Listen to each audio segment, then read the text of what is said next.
Let's talk about Disney theatrical marketing voices.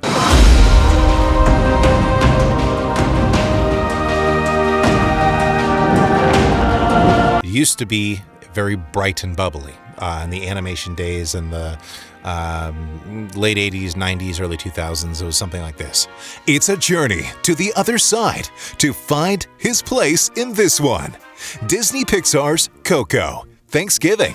It's very bright, very compressed, up nasally, and a very tight throat. And it's very bright and voiceover guy. And that was the sound, that's the style. But then it evolved. Pixar came out and they wanted someone who had that same thing, but in a bigger, more trailer-esque voice. So it turned into something like this.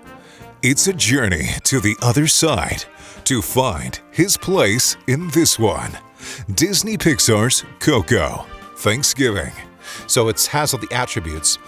It's just a little, the pitch is a little lower, and it's a little less over the top. And now the modern Disney and Pixar sort of stuff is more of just an everyday announcer. Modern announcer is what I call it. So it's something like this. It's a journey to the other side to find his place in this one. Disney Pixar's Coco, Thanksgiving. Or if they want it to be super casual, and they would call it a conversational trailer read, which is your Toy Stories and your more PG-rated Disney movies, as opposed to like a PG-13. I think most live action is PG, though. More the animated stuff is what I'm getting at. It would be something more like this. It's a journey to the other side to find his place in this one. Disney Pixar's Coco, Thanksgiving.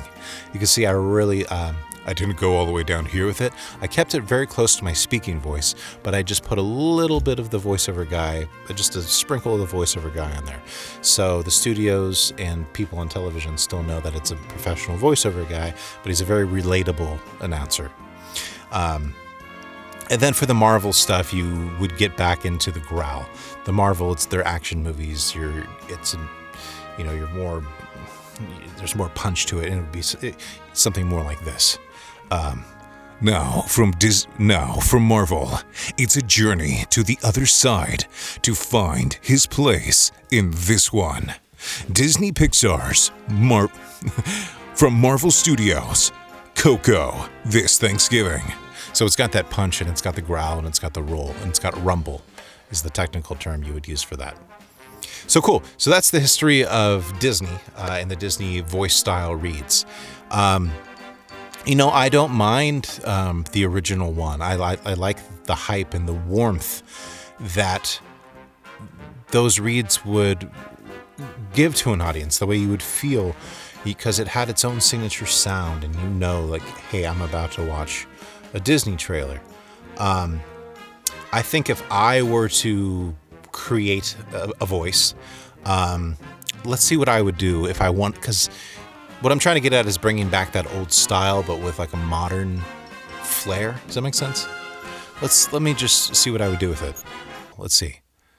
It's a journey to the other side to find his place in this one. Disney Pixar's Coco, this Thanksgiving. So it's kind of a combination of everything. It still has the fun storyteller, still has the warmth, still has a little bit of the lower announcer guy, but still has some of the, it's trying to make this hybrid, because I just love the way I feel when I watch a classic Disney movie trailer. Like a Little Mermaid or a Homeward Bound? Is Homeward Bound Disney? Let's try one more. It's a journey to the other side to find his place in this one. Disney Pixar's Coco, this Thanksgiving. Cool. Well, thank you for that.